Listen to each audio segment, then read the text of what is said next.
Então, meus queridos, voltamos no Direito Administrativo, aula introdutória. Vamos lá. A gente começou a falar aqui de Estado e eu fui direto para o artigo 1º, que eu acho que é importante, mas agora vamos analisar um pouco de conceitos aqui, tá? O primeiro conceito de direito administrativo, o mais famoso, é o de Eli Lopes Meireles. O que Eli Lopes Meireles fala em relação ao Estado, tá? Então, o Estado aqui, ó, o que é o Estado? Do ponto de vista sociológico, Estado é a corporação territorial dotada de um poder de mando originário. Então, dentro desse território, dentro desse espaço aqui, nós temos um poder de mando aqui dentro. Ok? Vamos lá. Sobre um aspecto político, é uma comunidade de homens fixadas em um território com um poder superior de ação, mando e coerção. Então, dentro desse território aqui, o que nós temos como característica desse Estado? Os 3 elementos. Tá? Quais são os 3 elementos que formam o Estado? Nós temos o território, nós temos o povo e nós temos a soberania. Alguns autores, principalmente de direito constitucional, trazem um 4º elemento, que é a finalidade do Estado. Tá? Mas para nós, no direito administrativo, a gente fica com o exemplo clássico do Eli Lopes Meireles. Tá? Então, para nós, no direito administrativo, são 3 elementos. Então, o que é o Estado sob o ponto de vista político? Ó, é uma comunidade de homens fixadas numa base territorial com poder de mando sobre esse território. Concorda comigo, então?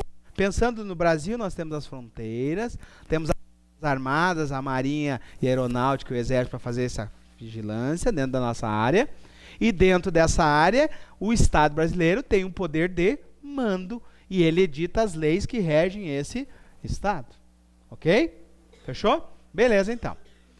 Sob um aspecto constitucional, o Estado é uma pessoa jurídica soberana. Então, a característica do Estado é ser uma pessoa jurídica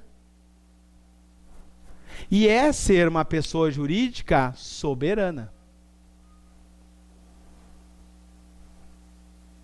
Ok? Então, nós temos um Estado que ele é soberano dentro daquele território. Os entes federativos não são soberanos, mas o Estado brasileiro é soberano. Ok? Então, os entes federativos são autônomos, mas a soberania é do Estado como um todo, como uma pessoa jurídica. Ok? Internacionalmente, nos eventos, por exemplo, quem representa o Estado é a União, através do chefe do Poder Executivo. Quem é o chefe do Poder Executivo? O Presidente da República. Então, o Presidente da República, por exemplo, quando ele vai na ONU discursar, ele não está representando a União, ele está representando o Estado brasileiro, a República Federativa do Brasil. Ok? Embora, o que acontece? Cada ente federativo tem suas competências próprias. Por exemplo, se eu preciso cuidar de uma rodovia federal, quem é responsável? A União. Uma rodovia estadual, o Estado. Uma rua municipal, o município. Então, cada ente federativo tem suas competências federais. Algumas são privativas, algumas são concorrentes. E algumas são comuns. Por exemplo, proteção do meio ambiente é comum. A União tem que cuidar do meio ambiente, o Estado tem que cuidar do ambiente. Por exemplo, nós temos a Fátima aqui no Estado, a União tem o IBAMA e o município tem a Secretaria do Meio Ambiente. Todos têm que cuidar do meio ambiente, é uma competência comum. Tá? Então, existem competências que são privativas de cada ente e competências que são concorrentes e competências que são comuns. Tá? Vocês não caem isso na prova de vocês, por sorte, que é do artigo 21 até o artigo 30, com as raras exceções de conhecimento. Tá? Fechou, então? O Estado é aqui uma pessoa jurídica soberana, é um ente político aqui, ó, uma comunidade de homens fixado no território com poder de mando sobre esse território. Esse é o conceito aí do Eli Lopes Meireles. Aí o Código Civil brasileiro, que trata aí de informações de direito civil brasileiro, ele diz o seguinte lá no artigo 40 e 41, ó. O Estado brasileiro é uma pessoa jurídica de direito público interno.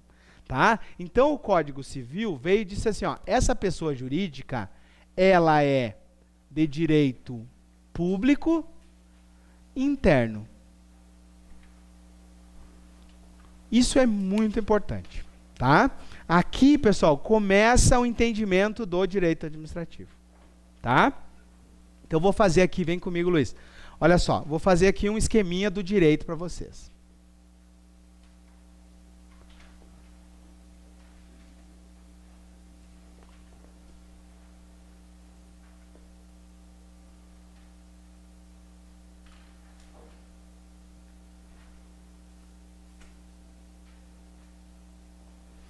Olha só, pessoal. O que é o direito? Né? Então, a gente começou hoje, né? A maioria aqui tem várias formações diferentes. Então, é importante a gente começar a entender. Direito, pessoal, é uma ciência. Assim como a saúde, né? A medicina, a farmácia, a enfermagem, como a engenharia, como a contabilidade, como a administração. É uma ciência. É uma ciência que estuda uma série de regras e princípios. Tá? Então, o que é o direito? O direito, pessoal, é uma ciência com o objetivo de organizar a nossa vida em sociedade. Tá? Então, como é que nós organizamos a sociedade basicamente? Tá? De forma resumida, nós organizamos através do direito e também através da moral. Muita coisa não está no direito, mas está na moral. Tá? E que também organiza a sociedade. E algumas está no direito e na moral. Vamos pegar, por exemplo, se uma pessoa entrar, né, eu sempre dou esse exemplo, a pessoa entrar de biquíni num ônibus em Florianópolis, lá na praia, lá no norte da ilha, alguém vai dar bola? Dificilmente, né? Ninguém vai dar bola. Agora, se alguém, em pleno meio-dia, entrar de biquíni no nosso terminal rodoviário de Chapecó, alguém vai dar bola? Vai dar problema, capaz de chamar a polícia, certo? Mas o que mudou? Legalmente mudou alguma coisa? Não. Mudou a moral. A moral da nossa sociedade aqui, isso aqui é inconcebível. Agora, se for ali na beira do rio, no Goiôém, beleza, tá permitido. Né? Pode até tapar sexo. Pode, beleza. Inclusive, a gente vê isso no carnaval. Né? O que é isso? É a moral. A moral, pessoal, ela tem uma característica. Ela organiza a nossa vida em sociedade, mas ela não tem uma sanção jurídica. Ela tem uma sanção de cunho psicológico. Tá? Então, por exemplo, se eu perguntar para você o seguinte, é moral ou imoral beijar 10 pessoas numa noite? Alguns vão dizer que é beleza, né? Tô no lucro. Alguns vão dizer assim, não, tá louco, minha religião não permite, etc e tal, fui criado de uma maneira diferente. Isso é moral. Ok? Agora, existem situações que a moral ultrapassa. Tá? Por exemplo, a pessoa ir de biquíni no terminal, teoricamente, só uma questão moral. Agora, se ela tirar o biquíni e ficar nua, aí nós já passamos a ter uma questão criminal. Né? Aí o direito já pega essa situação. Nós temos aí um atentado violento ao pudor. Ok? Então, o direito também controla a vida em sociedade, mas o direito, ele tem como consequência sanções. Essa é a grande característica. Tá? Então, ele organiza a vida em sociedade com o quê? Ele vai organizar através de normas. E essas normas são de duas formas. São regras ou são princípios. Ok? Os dois no mesmo patamar da importância. O que são regras, pessoal? Regras são leis escritas, aprovadas, discutidas, votadas e publicadas e promulgadas. Ok? São regras. Né? Nós vamos estudar o Estatuto do Servidor, são regras. Regras escritas. E o que são princípios? Princípios são vetores de interpretação da lei. E que são tão importantes quanto. Por exemplo, alguém que está sendo processado num PAD, num processo administrativo disciplinar. Qual um princípio que ele vai querer absolutamente? Né? Tem 3 princípios que nós podemos aplicar ali num devido processo administrativo e que eu posso anular esse processo. Primeiro, princípio do devido processo legal. Eu tenho contraditória e ampla defesa. Quero que esse processo seja impessoal, que ele seja moral, que ele seja publicado, que ele seja legal. Então veem como os princípios vão afetar a vida do servidor. Tá? O nosso estudo da próxima aula é saber princípios. Principalmente em algumas matérias. Tá? Por exemplo, regras. Eu vou encontrar muito no penal. Por exemplo, eu tenho o Código de Processo Penal, eu tenho o Código Penal, eu tenho o Código Penal Militar, eu tenho o Código de Processo Penal Militar. Então, são matérias codificadas num código. Né? Agora, eu não tenho código, por exemplo, administrativo. A gente não tem um código que consolida todas as regras de direito administrativo. Nós temos um monte de lei que fazem parte do direito administrativo. Por exemplo, eu tenho lei que trata do processo, eu tenho lei que trata de licitações, eu tenho lei que trata de improbidade, eu tenho lei que trata do estatuto dos servidores, e aí vai, uma série de leis. Ok? Então, no direito administrativo, a característica nossa é não termos um código. Nós temos uma série de leis. Se eu tenho uma série de leis esparsas, o que ganha muito valor quando eu tenho uma série de leis esparsas para poder organizar tudo isso? Os princípios. Por isso que nas provas de direito administrativo, princípios é uma questão certa. Vocês vão abrir a próxima prova do DEAP, das 6 questões, uma será de princípios. Não tenho dúvida disso. Tá bom? Então, nós vamos adentrar em princípios e saber princípios. Beleza, mas voltando ao direito. Então, o direito é uma série de normas e regras que organizam a vida em sociedade. E o direito tem como característica ser de 2 grandes ramos. Ele é de direito público ou de direito privado. Isso eu quero que vocês aprendam hoje. Porque isso vai afetar as nossas próximas aulas. Então tem que entender o que eu estou falando agora. Respira fundo, acorda aí, né? Pessoal de casa, tem que entender. Então a característica do direito público é essa e a característica do direito privado é essa. Questão de prova da FEPES. Esse desenho é uma questão de prova da FEPES. O que é um ramo de direito público? É um ramo onde o Estado está acima e a sociedade ou os administrados estão abaixo. E quem são os administrados?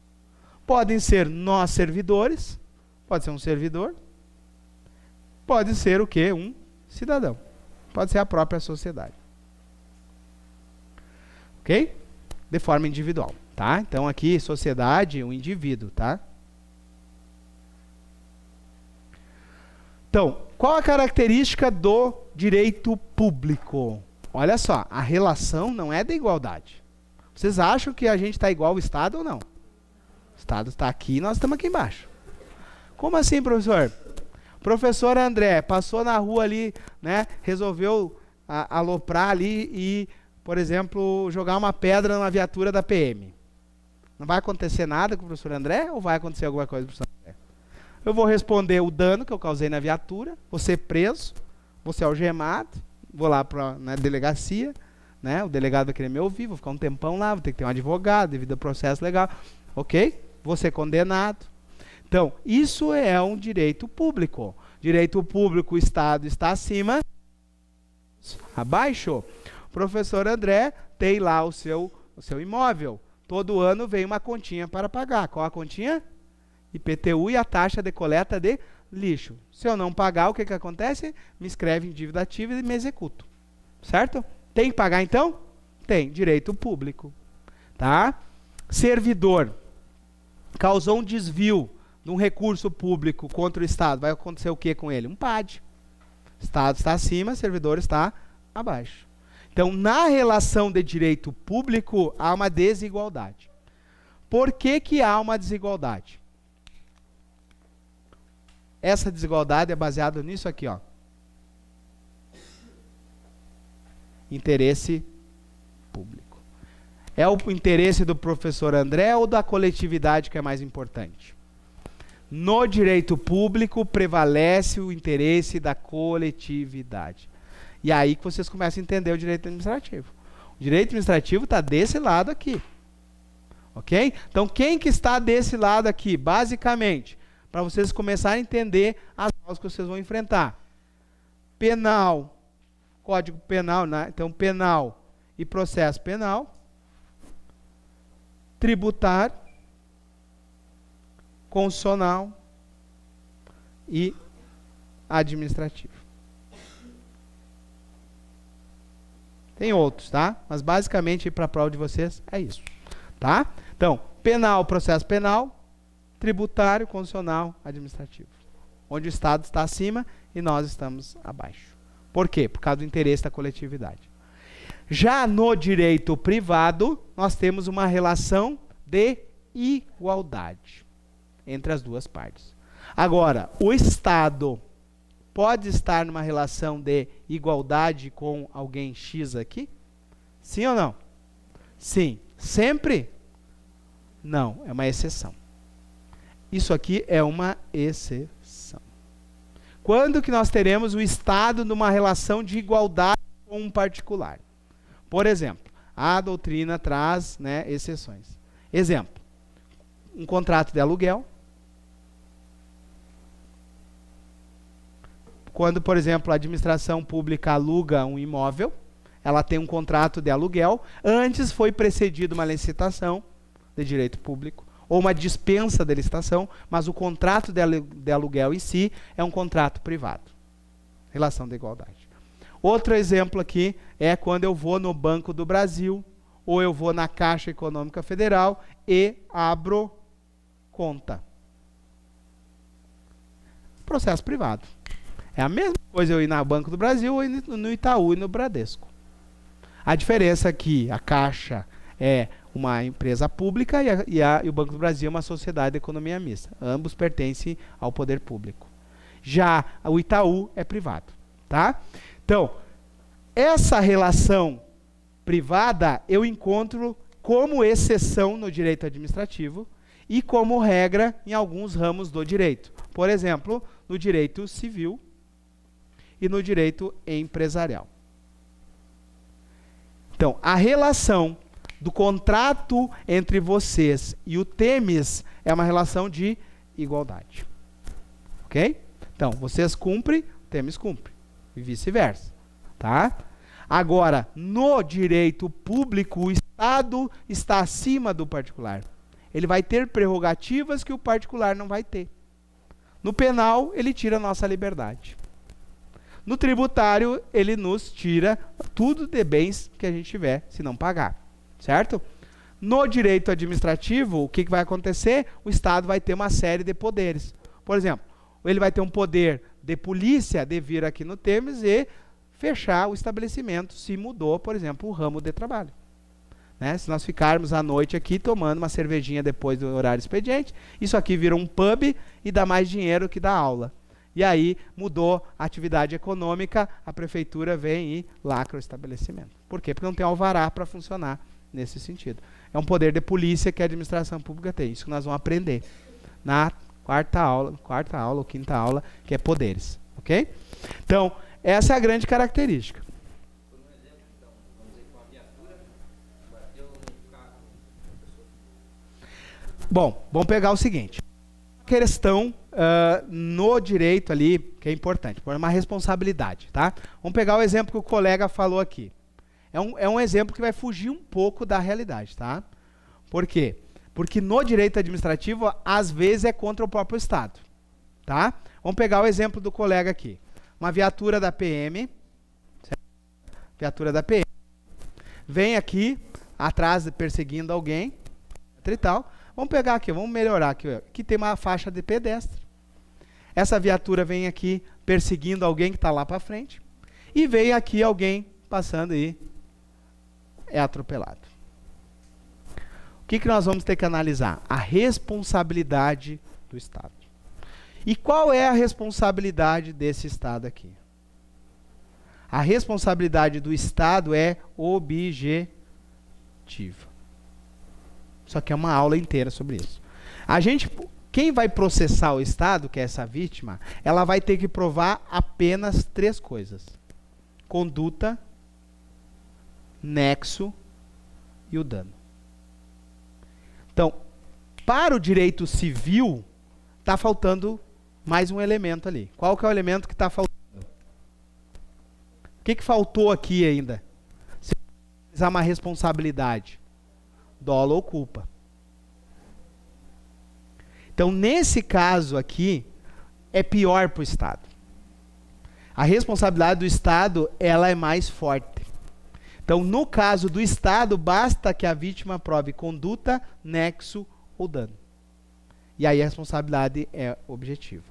E aí, se tiver dolo ou culpa do agente, por exemplo, o policial, que estava em alta velocidade aqui e não respeitou os sinais, para o policial vai caber uma ação de regresso. Então, o que acontece? Nesse caso aqui, essa relação fica um pouco abalada. Agora, fica mais claro, por exemplo, que essa pessoa aqui é um meliante, praticou um crime e o Estado vem e prende essa pessoa. Então, o Estado tem um poder maior que o cidadão. Entendeu? Então, isso aqui é uma exceção, porque aqui entra a responsabilidade do Estado. Isso aqui é o que mudou com a Revolução Francesa. O Estado passa a responder por aquilo que ele faz. Tá? O Estado passa de totalmente irresponsável para uma evolução. Isso vai evoluindo na história, né? Isso aqui passa a ser desde a Constituição de 1946, é assim, tá? Até chegar na Constituição de 88. Isso aqui vai ser um estudo muito importante para a nossa prova, que é o artigo 37, parágrafo 6º da Constituição Federal, tá? Mas o que eu quero que vocês fiquem com a mensagem agora? Direito público, direito privado. Sabe como é que a FEPES cobrou? Ela disse assim, ó, no Estado, uma relação do Estado, há uma relação de verticalidade entre o Estado e administrados. É uma relação vertical. Aqui nós temos uma relação vertical e aqui nós temos uma relação horizontal. Então, no direito administrativo, a característica é uma relação vertical. Essa foi uma questão de prova da FEPES. Tá? Questão tranquila. Beleza? Entendeu? Então, no direito administrativo, o Estado está acima de nós. Vamos pegar um exemplo do direito administrativo. Desapropriação. O que é desapropriação? É quando o Estado precisa fazer uma obra e ele pega uma propriedade que é privada. Certo? O artigo 5º diz que nós, todos cidadãos, temos direito à propriedade. Só que nesse mesmo artigo 5º diz que a propriedade tem que respeitar a sua função social. E buscando a função social, o Estado pode desapropriar o nosso imóvel, buscando o interesse coletivo. Então, quando o Estado desapropria um imóvel para fazer uma obra, por exemplo, né, nós estamos aqui em Chapecó, o acesso que teve várias desapropriações, agora o elevado da Sadia ali, com várias desapropriações, o próprio lado da Sadia foi desapropriado. O que é desapropriação? O Estado vai pegar para ele a propriedade, mas ele tem que fazer 3 coisas. Indenizar. A indenização tem que ser prévia, justa e em dinheiro. É o que está no artigo 5º que cai na prova de vocês. Então, toda vez que o Estado vai pegar uma propriedade para ele, ele indeniza. Indenização prévia, justa em dinheiro. Existem mais 3 exceções que eu conto nos próximos blocos, tá? Entender essa relação de verticalidade, o Estado está acima, nós não estamos igual ao Estado, não tem como estar, beleza? Salvo essa história aqui de abrir uma conta lá no Banco do Brasil, o Estado está acima de nós. Tá? Então, essa é a característica desse nosso estudo da aula de hoje, que é o estudo do direito administrativo. Tá? Só para nós finalizar, então, vem comigo aqui, vamos finalizar o nosso bloco. Por que eu comecei a falar de direito público? Por causa disso aqui, ó. O Código Civil diz que o Estado é uma pessoa jurídica, ou seja, então uma pessoa, um ente que tem personalidade, e ele é de direito público. Então o Estado tem como característica de direito público, ok? Então essa é a grande característica. Aqui eu coloquei o artigo 1º, ó, a República Federativa do Brasil é formada pela união indissolúvel de Estado, Distrito Federal e Município, se constitui no Estado Democrático de Direito e com toda aquela explicação que a gente viu. Beleza? Eli Lopes Meirelles diz assim, ó, Estado é aquele que juridicamente organizado obedece às suas próprias leis. Eu acho que a grande mensagem da aula, dessa primeira parte da aula, é entender que o Estado passou a respeitar as suas próprias leis. Entenderam essa mensagem? Isso reflete no princípio da legalidade. Tá? Então, nós não estamos num Estado onde não se respeita as leis. Tanto nós, cidadãos, quanto o próprio Estado e seus agentes. Tá? Então, essa é a grande característica. Beleza? E olha só, ao mesmo tempo que o Estado cria o seu direito, ele se sujeita ao direito. Então, ao mesmo tempo que o Estado cria o direito, ele se sujeita ao próprio direito. Isso vem da Revolução Francesa. Tá? Beleza, então. Os elementos do Estado: povo, território e um governo soberano. Tá? O povo é o elemento humano, o território é a base física e governo soberano nada mais é que o elemento condutor do Estado. Tá? Então, soberania, um governo soberano é um governo que é autônomo, independente e que vai governar esse território. Esses são os 3 elementos que formam o Estado. Teremos questões da FEPES sobre povo, território e governo? Não. Nem se preocupe que a FEPES não perde tempo com isso aqui. Ela vai mais a fundo. Ela quer que vocês saibam isso dentro de uma questão mais avançada. Tá? Então isso aqui é introdução, mas é uma introdução que não pode se descuidar. Então os 3 elementos do povo são esses, ó, do Estado: povo, território e governo. Para nós finalizar o bloco e tomar o cafezinho da dona Nelce, quem é o povo? Quem é o povo aqui que forma o Estado brasileiro? Povo, pessoal, é aquele que tem um vínculo jurídico, político com esse Estado. Ok? Então, povo não é qualquer um. Povo está relacionado a qual instituto da Constituição Federal que cai na prova de vocês?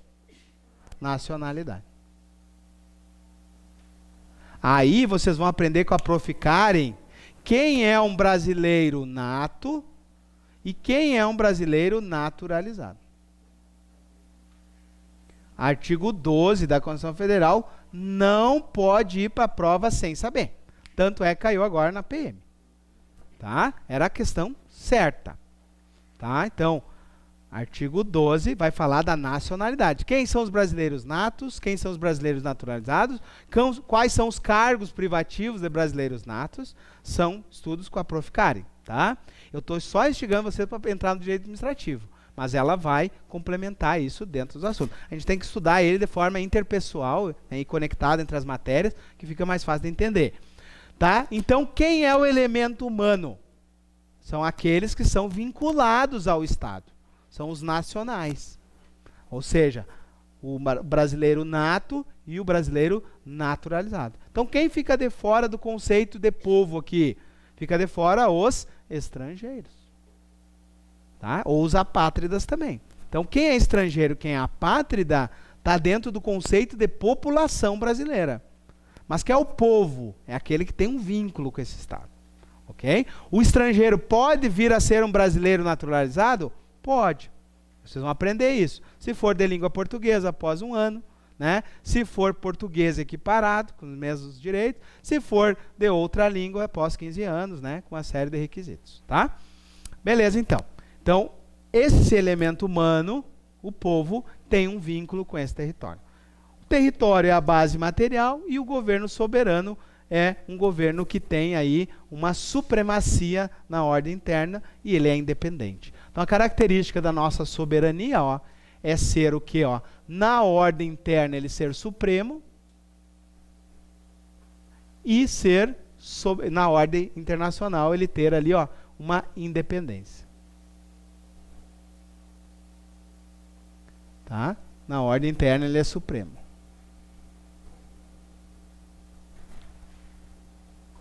Fechou? Então, encerramos esse bloco. Vamos tomar um cafezinho, então, da dona Nelson.